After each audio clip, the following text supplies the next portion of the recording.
ఈ కాన్వర్జేషన్ అయ్యాక నీ ఎవ్వరే అందాం అనుకున్నా నేను. జనరల్లీ బిజినెస్ మేనేజ్మెంట్లో ఓన్లీ కస్టమర్స్ని మేనేజ్ చేస్తే సరిపోద్ది అనుకుంటారు కదా, కాదు. వెండర్ మేనేజ్మెంట్ ఇంకో పెద్ద తలనొప్పి.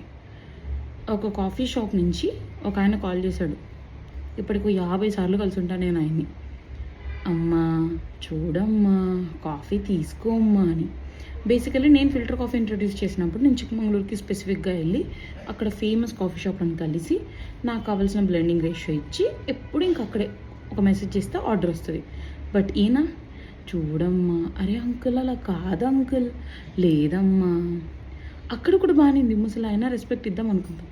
రేట్ ఎంత అంటే ఏం చెప్తారు తెలుసా, 400 కావాలా, 450 కావాలా, 500 కావాలా అంటాడు. ఎక్కడ నమ్ముతాం అంటే ఏదో కల్తీ చేస్తున్నాడనే కదా అర్థం. ఎంత తక్కువ రేట్కి ఎలా? బ్రెజిల్లో కాఫీ క్రాప్ లాస్ అవ్వడం వల్ల ఇండియాలో కాఫీ డిమాండ్ చాలా పెరిగి కాఫీ ప్రైసెస్ హ్యూజ్ హైక్ అయ్యాయి. మీకు తెలుసుంటే చాక్లెట్ ప్రైసెస్ కూడా హైక్ అయ్యాయి. It's all because of that thing.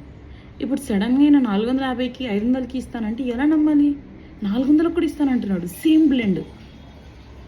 So denying is also a big task, but still sorry uncle okay అని చెప్పి ఇంకప్పటికీ వినకపోతే నస పెడితే కట్ చేసి ఖతం.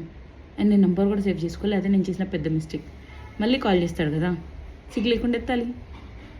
అండ్ సే ఓ బాగున్నారా uncle, namaste, hi, I respect that uncle, but please uncle ట్రస్ట్ని క్రియేట్ చేయాలి, ట్రస్ట్ ఇష్యూని కాదు.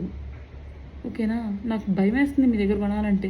రేపే పోలీసు చూడొచ్చో, ఈ ఫుడ్ ఇన్సెన్స్ చూడొచ్చో, మీరు పలానాడు దగ్గర కొంటున్నారా అంటారేమో అని.